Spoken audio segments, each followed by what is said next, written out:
Gusto ko lang maging malinaw sa inyo na dito sa klase ko, ako ang nasusunod. Naintindihan? Ma'am, ito po yung assignment ko. Anong klaseng assignment to? Parang ginawa lang ng bata.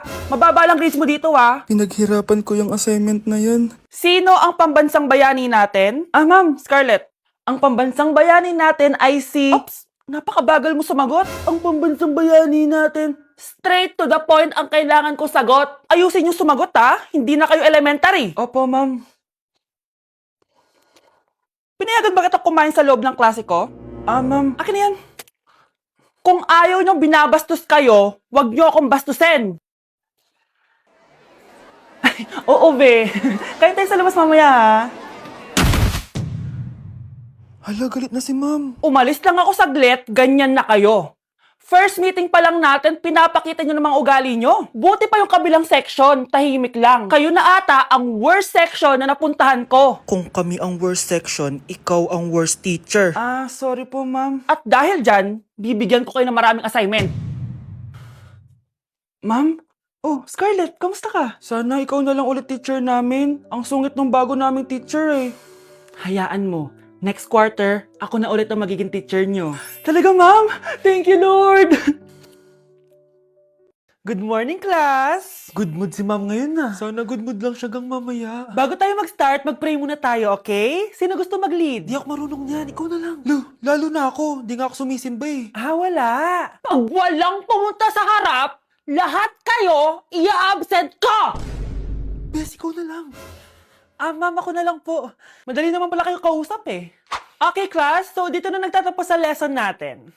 Oh, may isang oras pa pala tayo eh. Sige na, i-dismiss ko na kayo. Yes, be, tara gala tayo. Tara be, buti na lang talaga dinismiss tayo agad. Aba, excited? Uwing-uwi? Ayaw niyo siguro sa subject ko, no? Maghihintay kayo hanggang 4 p.m. dito! Walang uuwi! Grabe naman yung mood swing ni ma'am. Nakakainis. I love you too. Okay, class. Dahil good mood ako today, hindi tuloy ang quiz at lesson natin. Ay, salamat, magagawa ko na yung assignment ko sa math. Bes, pakopya naman ako niyan. Aba, sino nagsabi sa inyo na pwede kayo gumawa ng assignment sa ibang subject, ha? Ma'am. Talagang sinisira niyo mood ko, ha? Lahat kayo bagsak sa quiz. Excuse me, Ma'am Reyes? Bakit mo tinatakot ang mga anak ko? Ma'am, hindi sila matututo kung hindi ko sila tatakutin. Hindi mo kailangan takutin ng mga bata. Kausapin mo sila na maayos. Tama. Tayo ang pangalawa nilang magulang. Dapat maging safe sila sa atin. Gusto mo bang maalala ka nila sa mga pananakot mo? Facts, ma'am. Umayos ka na, ha? Kung ayaw mong isumbong kita sa principal. Deserve. Okay, class! Na-miss nyo ba ako? Bumalik na si ma'am! At dahil first meeting natin, hindi muna ako magli-lesson. Gusto nyo ba yon? Ma'am, pwede po kami kumain sa kantin? Sure! Oh, yung mga gustong kumain, kumain na. Gawin nyo na lahat ng gusto nyong gawin. Basta, today lang yan ha. Next week, magli-lesson na tayo. Grabe, ang bait talaga ni ma'am, no? True be, kaya favorite ko yan si ma'am eh. Tara na, kain na tayo. Okay, class, what is the powerhouse of the cell? Scarlett? Ano ba yun? Starts with letter M. Mitochondria? Very good! Kaya mo naman pala eh. Thank you, ma'am. O, class, mag-e-exam kayo, ha? Dinalian ko na to para sa inyo. Lahat ng nasa lesson natin, nandito. Okay, get one and pass. Oo nga, ang dali lang. Makaka-perfect pa ata ako.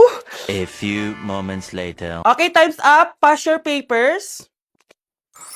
Wow naman, lahat kayo nakakuha ng high scores. Magaling ka kasi magturo, ma'am. Okay, class, dahil Friday ngayon, gusto ko mag-enjoy kayo sa weekends. Kaya naman, hindi ako magbibigay ng assignment. Yes, thank you ma'am. Makakagala ako. At isa pa, class, malapit na mga anak si teacher, oh. Magli-leave muna ako ng ilang months. Ha? Habang wala ako, si Ma'am Diana muna ang papalit sa akin. Maging mabait kayo sa kanya, ha? Hi, class! Namiss niyo ba ako? At dahil first meeting natin, may surprise quiz kayo. Nandito na naman yung pet peeve ko. Hindi! Hindi! Okay, class, kamusta New Year niyo? Aba, ba't wala pumasok? Oh, tama naman, January 5. Ma'am, present! Oh, Scarlett, pati ko lang pumasok, ha? Nasaan mga kaklase mo? Ayun, ma'am, lahat sila nasa birthday ni Kay. Ha? Nag-usap-usap silang lahat sa GC na hindi sila papasok ngayong January 5 kasi nga, birthday ni Kay. Sino ba yung Kay na yan, ha? Ewan ko din, ma'am. Invited nga daw ako pero hindi ako pumunta kasi hindi ko naman siya kilala. Humanda silang lahat sa akin bukas. Ikaw, perfect ka na sa akin sa quiz at assignment. Yes! Buti na lang, hindi ako pumunta sa birthday nung Kay na yun. Hello, class! Ay, good morning, ma'am. Walang good sa morning! Sinong nagsabi sa inyo na huwag kayo lahat pumasok kahapon? May nakita kami sa TikTok, ma'am. Wala daw pasok kasi birthday ni Kay. Ah, TikTok? Mas naniniwala kayo doon kesa sa akin? Nag-announce ba ako? Lahat kayo, ia-absent ko at ibabagsak ko sa quiz. Si Scarlett lang ang may grade dahil siya lang ang nandito kahapon. Ayan, buti nga sa inyo. Ano, nag-enjoy ba kayo sa birthday ni Kay? Birthday ni Kay! Birthday ni Kay! Eh di happy birthday! Sino ba kasi yung Kay na yan, ha? Ako, si Kay. Hala, nandyan na siya. May problema ba kayo sa pagpunta nila sa birthday ko? Dahil hindi kayo pumunta sa birthday ko, mamalasin kayo ngayong 2026. Ha? Sa akin dapat yung 2026 eh! Hindi! Hindi! Hindi! Sa teacher nating naging pangalawang nanay natin, Oh, Scarlett, kanina ka pa tahimik. May problema ka ba? Ano po kasi, ma'am? Family problem lang po. Oh, kwento mo sa akin, makikinig ako. Baka may matulong ako sa'yo. Nak, ang bababa ng mga scores mo sa akin. Nangangalib kang bumagsak. Ma'am, sorry po. Dami ko po kasing inisip na itong mga nakarang araw eh. Sige, pagbibigyan kita ngayon ha. Pero promise mo sa akin na babawi ka next quarter. Talaga, ma'am?